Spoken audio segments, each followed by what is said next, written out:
So ఈ విద్యార్థులు ఏదైతే జంతర్ మంతర్లు ఏదైతే విద్యార్థుల పైన జరిగిన లాఠీ చార్జ్కి వ్యతిరేకంగా అలాగే కేంద్ర మంత్రి ధర్మేంద్ర ప్రధాన్ రాజీనామా చేయాలని చెప్పేసి విద్యా వ్యవస్థను చక్కగా చేయాలని చెప్పేసి విద్యార్థులు చేసిన ప్రొటెస్ట్ లో సో పేరెంట్స్ పాల్గొంటున్నారు, చిన్న చిన్న పిల్లలు పాల్గొంటున్నారు, విద్యార్థులు పాల్గొంటున్నారు, అలాగే ఇప్పుడు ప్రొఫెసర్స్ నుంచి సో ఉస్మాన్ యూనివర్సిటీ వేదికగా ఉస్మాన్ యూనివర్సిటీ నుంచి సో అసిస్టెంట్ ప్రొఫెసర్ కూడా పాల్గొంటారు, వారితో మాట్లాడారు. సో ఏం చెప్తారు ఈ కంప్లీట్ గా ప్రొటెస్ట్ చూస్తున్నాం, ఆల్మోస్ట్ 3 months నుంచి జరుగుతుంది ప్రొటెస్ట్ అండ్ అలాగే రీసెంట్ గా తీవ్ర రూపం దాల్చింది అండ్ అక్కడ జంతర్ మంతర్లో లాఠీ చార్జ్ విద్యార్థుల పైన.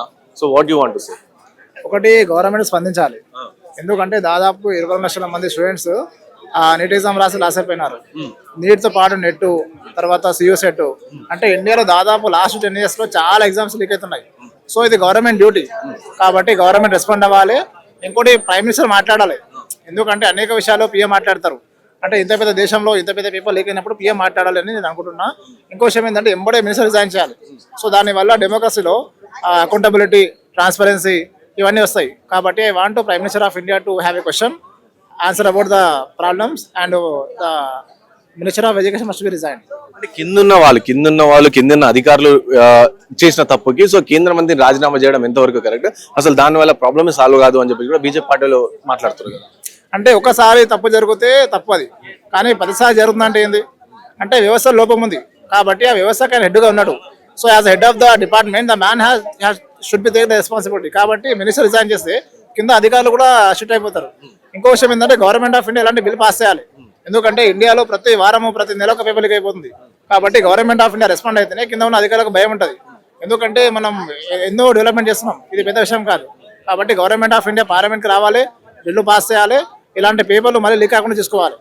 ఓకే, ఇప్పుడు ధర్మేంద్ర ప్రధాన్ రాజీనామా చేస్తాడు, సో వాట్ నెక్స్ట్? అతను రాజీనామా చేసి అతని దాంట్లో తప్పు ఉంది కాబట్టి అందరిని రాజీనామా చేయమంటారు, రేపు ఇంకొక అతని తప్పు ఉంది కాబట్టి ఆయన రాజీనామా. సో ఇట్లా రాజీనామా చేసుకోకపోతే పాలించేది ఎవరు అని చెప్పి బీజేపీ వాళ్ళు అడుగుతున్నారు. ఒకటి ఏంటంటే రాజీనామా చేసిన తర్వాత డిపార్ట్మెంట్ ని ట్రాన్స్పరెంట్ చేయాలి, ఎందుకంటే గవర్నమెంట్ డ్యూటీ అది, ఎందుకంటే ఇది democracy, people have a right.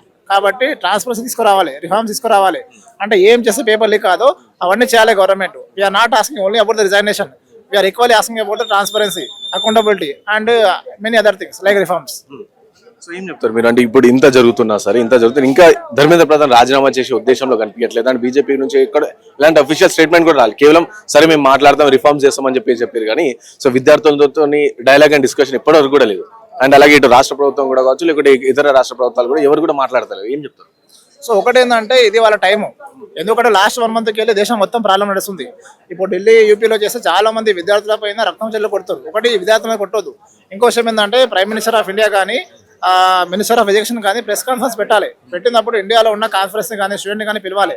So వాళ్ళంతా వచ్చి మాట్లాడినప్పుడు ఆ ప్రాబ్లంకి సొల్యూషన్ అర్థమవుతుంది. First you have to talk the people, you have to meet the students, you have to meet the professors. So they will find some solutions. మీరు బయటికి రాకుండా మాట్లాడకుండా ఉంటే ఏం లాభం అది? కాబట్టి as a minister of education డెమోక్రసీలో మా రైట్ ఉంది, మేము కొట్లాడతాం. కాబట్టి మీరు బయటికి రావాలి, మాట్లాడాలి. మీకు చేత కాదు అనుకున్నప్పుడు రిజైన్ చేయాలి, అంతే. సో ఇదే చెప్పింది నేను. సో ఫైనల్ గేమ్ అంటే ఇంతమంది విద్యార్థులు అందరూ కూడా పార్టిసిపేట్ చేస్తారు, చాలా మంది పెద్దవాళ్ళు, సో పెద్దవాళ్ళు చిన్న పిల్లలు ఇంతగానో పార్టిసిపేట్ చేస్తారు. సో 3 months నుంచి కూడా జరుగుతుంది. సో వాట్ యూ ఇంకా చాలా మంది పార్టిసిపేట్ చేయాలని చెప్పి పిలుస్తున్నారు కాబట్టి so what you want to say the people who are watching this? డెమోక్రసీలో ఎప్పుడైతే క్వశ్చన్ చేయమో ఆ డెమోక్రసీ ఎంతమవుతుంది. కాబట్టి it's the duty of every person of India who was born in the nation, they have to question the government. If government do wrong, if government do something far, we have to support the government. So it is our fundamental right and fundamental duty. We have to go for protest, we have to fight for our rights, then we have to achieve the things. అంటే question చేసే వాళ్ళు మళ్ళీ urban naxalite లాంటి హిందువులు, వీళ్ళు Pakistan agent, China agent అంటారు. అలా అయితే ఎవరు ఇండియన్? ఇప్పుడు నేను యాంటీ నేషనల్ అయితే మీరు యాంటీ నేషనల్ అయితే హూ ఇస్ ద ఇండియన్? అంటే క్వశ్చన్ ఏంటంటే you cannot claim any person, you cannot give the certificate as anti national. So ఏంటంటే అసలు ఏ గవర్నమెంట్ కి ఒక పర్సన్ యాంటీ నేషనల్ అని చెప్పే రైట్ లేదు, వాడు ఎక్సెప్ట్ యాంటీ నేషనల్ యాక్టివిటీస్ తప్ప. కాబట్టి government of India don't claim any person as anti national. So what I'm trying to say, everybody who was born in the India is the citizen of India and as equal right. So government accountability ఉండాలి, లేనప్పుడు resign చేయాలి. అంతేకాని నువ్వు anti national, నువ్వు దేశద్రోహి అంటే ఇది మొత్తానికి తప్పు. సో డెమోక్రసీలో వర్కౌట్ కాదు. ఇదే విషయం 2019లో తెలంగాణ రాష్ట్రంలో జరిగింది. ఆ తర్వాత we can see collapse of government. కాబట్టి ఇలాంటి తప్పుని మోడీ గారు ముందుకు వచ్చి రెస్పాండ్ అయ్యి ఇలాంటి తప్పు ఫ్యూచర్లో కాకుండా చూసుకోవాలి.